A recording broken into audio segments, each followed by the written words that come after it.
Hello, this is Amber Rain Davis. Welcome to my YouTube channel and blog at notableink.com. I'm so excited about today's card. This card was based off of the Altenew Academy Beautiful Details class taught by Marika Ratu.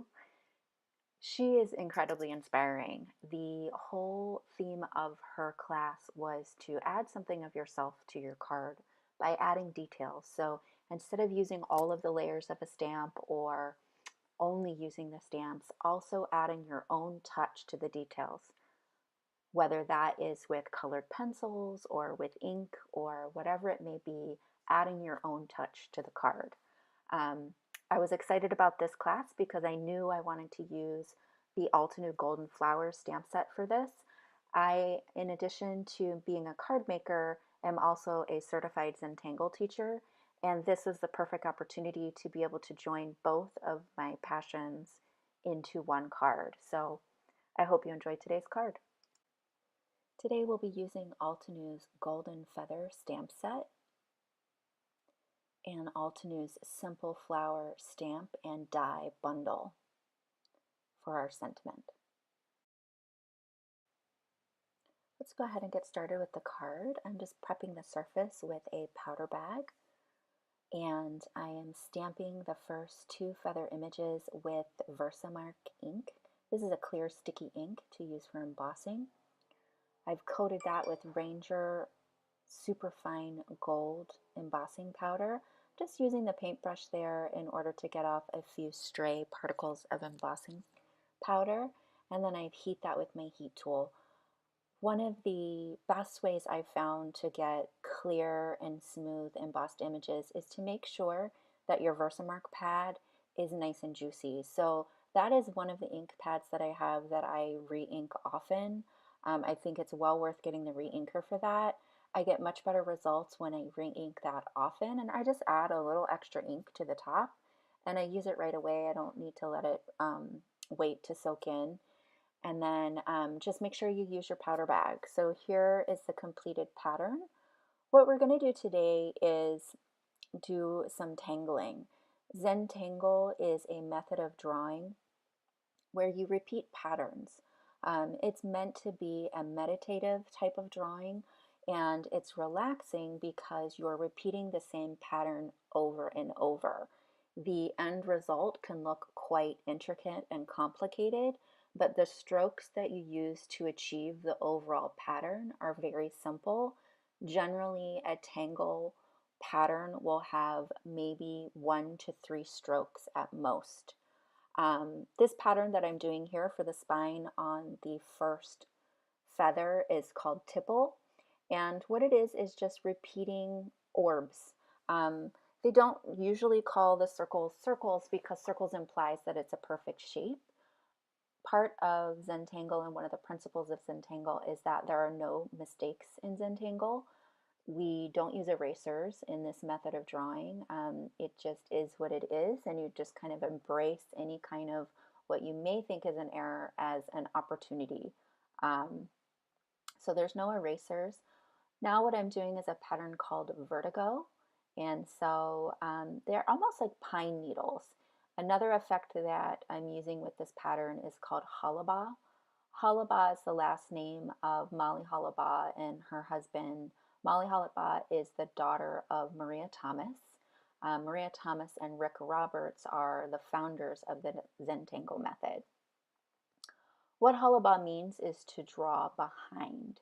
So you can see that I'm going not only behind the gold embossing, but I'm also going behind each of those individual pine leaves, let's call them, to create depth to the drawing. So I'm just going to continue. With this particular pattern, it's very simple. It's just the stroke up and down. And you want to make sure that each of your pine needles is going in different directions, that they're weaving in and out of each other to create that depth.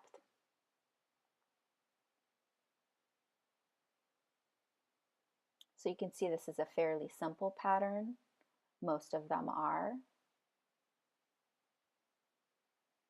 Once you've done the majority of your pine needles, it's a good idea to kind of take a step back, take a look at where you are. You may need to fill in some areas to create some better balance. So you're going to see me do that here, kind of going off in different directions, adding some thickness onto the left-hand side to better match the right. So we're going to move on to the next one. So I'm just doing a spine down the middle, and then what I'm going to do is a pattern called Nzeppel. It's N-Z-E-P-P-E-L. And basically what this is you can either draw a grid pattern or you can draw just random intersecting lines. And what you're going to do is you're going to outline the edges of that, but round the corners. So it's similar to where if you had a soft Nerf ball that you're trying to squish into a box, the edges of that Nerf ball would not fully go into the corners. So these are like little orbs that are smushed into this small space. Now what I'm doing is just going around those to add darker pigment in the interstices. This adds some drama to the tile. It adds more contrast so that it's more noticeable. You can see that I hadn't done that with the leaf or with the feather over to the left, and it doesn't have quite as much impact. There are times where I really do love that pattern and being able to see those cross-sected lines, but in this particular case, I wanted to have more drama and contrast. So we're moving on to the last pattern here, and this one is called Feather Fall. So this one resembles a feather the most, I think. And so you're just going to draw a center line as thick as you'd like it, and then you're just going to draw a few spines coming off of that, almost like branches. I like to have them kind of curved in different patterns, different directions. And then we're going to do another technique which is called aura. And when you aura, you're basically putting a halo around an already existing shape. So you can just see I'm going to continue to go around and around each one of these leaves or feathers, whatever we want to think of them as. We're going to continue to go around those, and at some point I'm going to decide, okay, those are thick enough. I don't really want those to get any thicker, but we still had space in between them. So then what I'll do is I'll go ahead and add some additional spines or branches, and we'll aura around those as well. All in all, this card took about an hour and a half to tangle.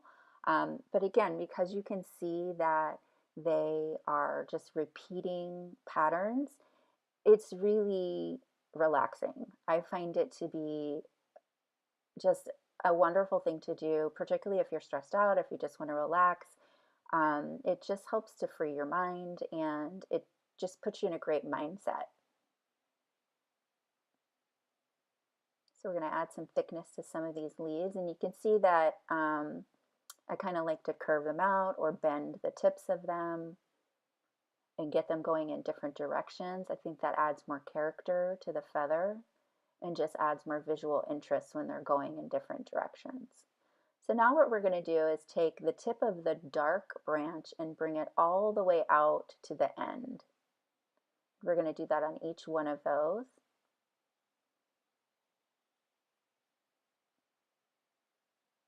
And you can make that as dark as you like to add some contrast. And I'm also going to add what we call fescue. So this is just a thin line with a small orb at the end of it. And these are great. These are great filler items. They're awesome to add a little more detail. They're good to fill white space if you have too much white space in an area. They add a nice flow to the artwork. So we're going to add one more branch up here.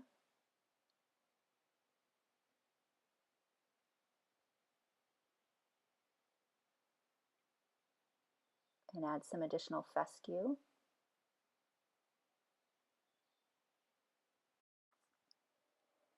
And now we'll move on to our sentiment. So this sentiment is from the Simple Flowers stamp and die set. So I've die cut out a piece of black cardstock with the die, and I've stamped beautiful on that with Versamark ink. We'll go ahead and gold heat emboss that. Make sure that your heat tool is good and hot before you bring it to your paper. And then I have the UR stamp also from the Simple Flower stamp set. The name of this class that inspired the card was Beautiful Details, and I thought it was a perfect one to be able to showcase Zentangle, adding that personal touch to these stamps, and then also I thought that the sentiment went well with the theme of the class as well. So I wanted to make sure that the beautiful die cut showed up well on the design, but also that you could still see the design behind it. So I'm using a piece of vellum, and I put the UR on there and then the beautiful on top of that so that we can still see that pattern through the vellum. I just put on some double-sided adhesive, popped it up on foam tape or on fun foam, and we'll go ahead and adhere the sentiment to that. And I put 3 other layers of cardstock behind that so that it would have some dimension to the beautiful. And then I'll just put a stamp block over top of that until it dries and the card is done. It was so fun to create this card. It is one of my favorite submissions for the Alternate Educator Certification Program. If you're interested in learning more about Zentangle, you can visit my blog at notableink.com. Please subscribe if you like this and hit the like button below. Thank you so much for stopping by and have a great day.